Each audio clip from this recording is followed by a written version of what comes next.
आज हमारा फिजिक्स का तीसरा क्लास है। इसके पहले हम लोगों ने 2 क्लास कर लिए हैं। पहले क्लास में हम लोगों ने मोशन को देखा था, मोशन के बारे में चर्चा किए थे। दूसरा क्लास में हम लोग स्पीड पढ़े थे और आज हम लोग वेलोसिटी पढ़ने वाले हैं। तो सबसे पहला चैप्टर हमारा मोशन था, फिर स्पीड, आज वेलोसिटी पढ़ने वाले हैं। तो देखते हैं वेलोसिटी क्या होता है। Velocity of a body is the distance travel. Velocity जो है हमारा वो डिस्टेंस ट्रेवल ही है bye it in per unit time. जैसे स्पीड हमारा था डिस्टेंस ट्रेवल इन पर यूनिट टाइम, बस इसमें डिफरेंस है क्या कि इन अ गिवन डायरेक्शन। स्पीड का डायरेक्शन कोई फिक्स नहीं था, पर वेलोसिटी में है कि distance travel by it per unit time in a given direction. किसी खास डायरेक्शन में जो डिस्टेंस ट्रेवल है पर यूनिट टाइम, उसी को हम लोग क्या बोलते हैं, वेलोसिटी बोलते हैं। तो अगर हम लोग वेलोसिटी के ऊपर आए, वेलोसिटी, तो वेलोसिटी को हम लोग लिख सकते हैं क्या, distance travel in given direction. एक खास दिए हुए डायरेक्शन में distance travel by time taken. तो ये हमारा वेलोसिटी का एक फॉर्मूला हो गया कि distance travel in a given direction by time taken. ठीक है। तो एक बात हम लोग और जानते हैं, ये जो हमारा जो distance travel in given direction है, distance travel in a given direction, इसको हम एक और नाम से जानते हैं, जिसको हम लोगों ने डिस्प्लेसमेंट पढ़ा था पहले क्लास में, डिस्प्लेसमेंट। तो हमारा जो distance travel in given direction है उसको हम लोग डिस्प्लेसमेंट भी कहते हैं। तो इस तरह से हम वेलोसिटी को एक और फॉर्मूला के रूप में लिख सकते हैं। हम लोग इसको लिख सकते हैं डिस्प्लेसमेंट बाय टाइम टेकन। तो आप याद रखेंगे हमारा वेलोसिटी का formula, distance travel in a given direction by time taken, और distance travel in given direction को हम लोग क्या कहते हैं, डिस्प्लेसमेंट कहते हैं। तो ये हो जाएगा हमारा डिस्प्लेसमेंट बाय टाइम टेकन। और जैसे हम वेलोसिटी को रिप्रेजेंट कर रहे हैं स्मॉल v से, डिस्प्लेसमेंट को s से, और टाइम टेकन को t से। ठीक है। तो हमारा एक फॉर्मूला मिल जाएगा v=s/t। हम लोगों ने स्पीड का भी फॉर्मूला यही लिखा था, v=s/t। याद रखिएगा कि स्पीड और वेलोसिटी में इतना ही अंतर होता है कि स्पीड का कोई डायरेक्शन नहीं होता है और हमारा जो वेलोसिटी है वो एक स्पेसिफिक डायरेक्शन में होता है। अब बात करते हैं इसका यूनिट का, एसआई यूनिट।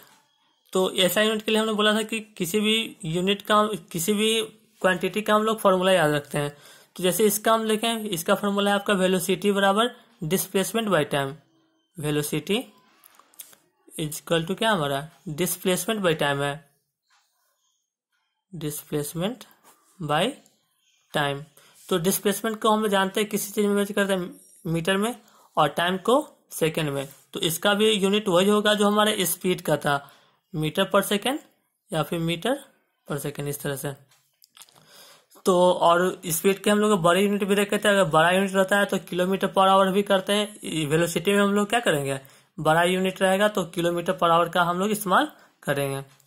इससे आगे हम लोग बढ़ते हैं। यहाँ एक बात याद रखेंगे, हम लोगों ने स्पीड के बारे में चर्चा किया था, हमने बोला कि स्पीड हमारा स्केलर क्वांटिटी है, क्योंकि उसके पास कोई डायरेक्शन नहीं होता है, केवल मैग्नीट्यूड होता है।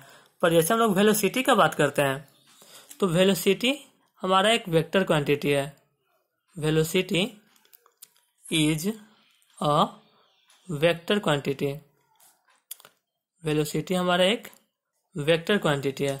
वेक्टर क्वांटिटी इसलिए क्योंकि ये क्या होता है, एक स्पेसिफिक डायरेक्शन में होता है। ये हमारा वेक्टर क्वांटिटी है। और हम लोग जानते हैं कि ये जो वेक्टर क्वांटिटी होता है उनमें डायरेक्शन होता है।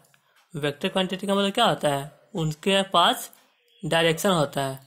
तो जो वेलोसिटी है, इस वेलोसिटी का डायरेक्शन किधर होगा, इस वेलोसिटी का डायरेक्शन कहाँ होगा, तो वेलोसिटी का डायरेक्शन वही होता है। आप याद रखेंगे direction of velocity, direction of velocity, हमारा वेलोसिटी का जो डायरेक्शन होता है, direction of velocity is same as, वो सेम होता है किसी जैसा, तो डिस्प्लेसमेंट की तरह। मतलब जो डायरेक्शन हमारा डिस्प्लेसमेंट का होगा वही डायरेक्शन किसका होगा, वेलोसिटी का होगा। तो आप याद रखेंगे जो डायरेक्शन हमारा डिस्प्लेसमेंट का वही डायरेक्शन वेलोसिटी का। स्पीड में हम लोग ने पढ़ा था कांस्टेंट स्पीड और यूनिफॉर्म स्पीड। हम लोग वेलोसिटी के अंदर भी उस बात को पढ़ेंगे। कांस्टेंट वेलोसिटी, कांस्टेंट वेलोसिटी, या फिर इसी को हम लोग पढ़ेंगे यूनिफॉर्म वेलोसिटी, यूनिफॉर्म वेलोसिटी। तो आइए देखते हैं किसको हम लोग कहते हैं कांस्टेंट वेलोसिटी और किसको कहेंगे यूनिफॉर्म वेलोसिटी। तो चलिए देखते हैं constant velocity. If a body travels equal distance in equal intervals of time, जैसे कि स्पीड में हम लोग देखा था बॉडी क्या करता है, इक्वल डिस्टेंस ट्रेवल करता है इक्वल इंटरवल ऑफ टाइम में। चूंकि ये वेलोसिटी है तो ये जो मूव करेगा in a straight line and in a specified direction, ये जो हमारा जो बॉडी मूव करने वाला है सबसे पहले तो स्ट्रेट लाइन में मूव करेगा और दूसरा इसके पास डायरेक्शन क्या होगा, फिक्स होगा। If a body travels equal distance in equal intervals of time in a straight line and in a specified direction, वो स्ट्रेट लाइन में हो और किसी खास डायरेक्शन में हो, तब उसका जो वेलोसिटी होगा उसको हम लोग कहेंगे यूनिफॉर्म वेलोसिटी। तो लोग समझ गए होंगे यूनिफॉर्म वेलोसिटी हम लोग किसे कहते हैं। अगर बॉडी स्ट्रेट लाइन में मूव कर रहा है, ठीक है, और इसका डायरेक्शन मान लिया कि फिक्स है, ये ईस्ट में क्या कर रहा है, ट्रेवल कर रहा है, और ये इक्वल डिस्टेंस ट्रेवल कर रहा है इक्वल इंटरवल ऑफ टाइम में। जैसे कि ये 10 मीटर जा रहा है 2 सेकेंड में, यहाँ भी 10 मीटर 2 सेकेंड में, यहाँ भी 10 मीटर 2 सेकेंड में, यहाँ भी 10 मीटर 2 सेकेंड में। तो हम देख रहे हैं कि ये 10-10 मीटर का डिस्टेंस ट्रेवल कर रहा है 2-2 सेकेंड में, तो इक्वल डिस्टेंस ट्रेवल कर रहा है इक्वल इंटरवल ऑफ टाइम में। तो हम कह सकते हैं कि इसका जो वेलोसिटी है वो कांस्टेंट है। वेलोसिटी कांस्टेंट इसलिए कि ये स्पेशल डायरेक्शन में है और स्ट्रेट लाइन में है, ठीक है। अब हम लोग देखने जा रहे हैं चेंजेस इन वेलोसिटी। अगर वेलोसिटी चेंज नहीं कर रहा है तो हम तो बोल रहे हैं कि उसको कांस्टेंट वेलोसिटी है। पर अगर वेलोसिटी कांस्टेंट ना हो, नॉन यूनिफॉर्म हो, तो उसका वेलोसिटी जो है चेंज करेगा कैसे। तो हम लोग देखने वाले हैं वेलोसिटी चेंज कैसे करता है। तो वेलोसिटी चेंज करने का 2 कारण है हमारे पास। सबसे पहला कारण है कि change in speed, change in speed. अगर किसी बॉडी के स्पीड में चेंजेस होता है, स्पीड बढ़ता है या फिर घटता है, तो हम लोग कह सकते हैं उसका वेलोसिटी क्या कर रहा है, चेंज कर रहा है। और दूसरा कारण है कि speed is constant, speed is constant, उसका स्पीड कांस्टेंट रहा है, बट उसका स्पीड कांस्टेंट रहा है बट चेंज द डायरेक्शन, पर वो डायरेक्शन को क्या करे, चेंज करे। तो याद रखेंगे वेलोसिटी 2 तरह से चेंज हो सकता है, या तो उसका स्पीड चेंज होगा तो वेलोसिटी चेंज होगा, या फिर उसका डायरेक्शन चेंज होगा तो भी हमारा वेलोसिटी चेंज होगा। एक बात को और हम लोग याद रखेंगे, हमारा speed and velocity, speed and velocity are not always, ये बात आप नोट के तौर पे याद रखें, नॉट ऑलवेज इक्वल,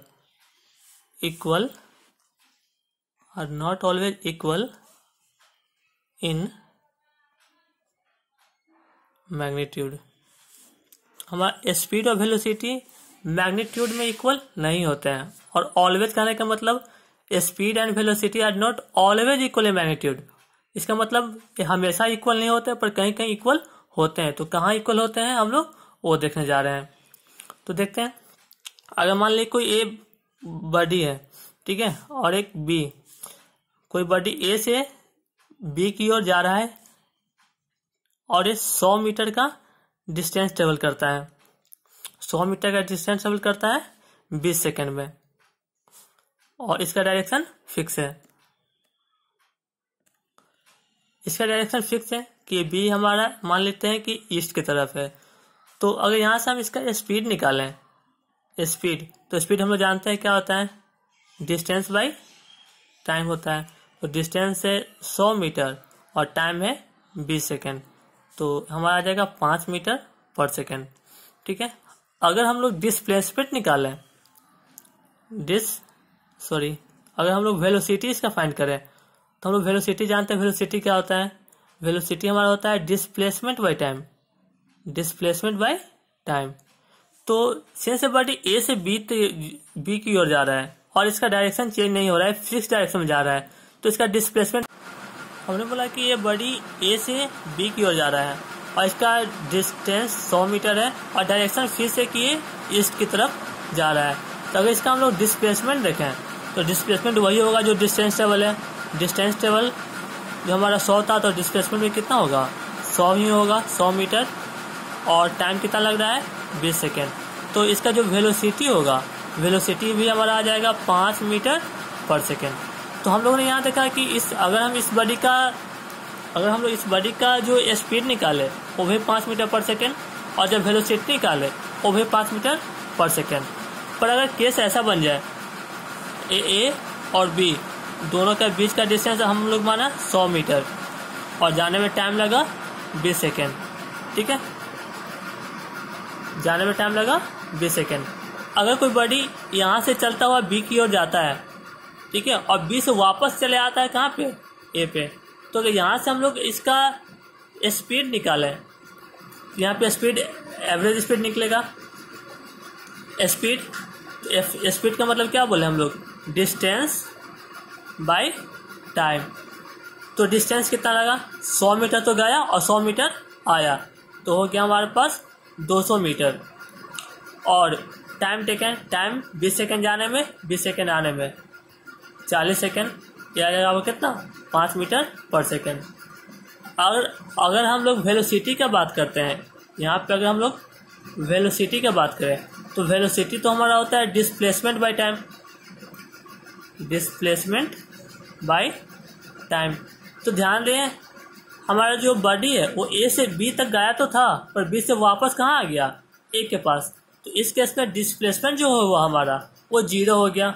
ऑब्जेक्ट का इनिशियल पोजीशन और फाइनल पोजीशन के बीच में कोई डिस्टेंस नहीं रहा, तो डिस्प्लेसमेंट तो हो गया 0 और टाइम उसको कितना लगा, टाइम लगा 40 सेकेंड। तो इसका वेलोसिटी कितना हो जाएगा, 0। तो इस बात का आप याद रखेंगे कि हमारा जो स्पीड और जो वेलोसिटी है वो हमेशा इक्वल नहीं हो सकते हैं, वो डिपेंड करेंगे कंडीशन के ऊपर, ठीक है। तो आज हम लोगों ने वेलोसिटी को देखा, इससे पहले स्पीड और मोशन देख चुके हैं। हमारा अगला जो क्लास होगा वो एक्सेलरेशन के ऊपर होगा, हम लोग एक्सेलरेशन का थ्योरी पढ़ेंगे, ठीक है।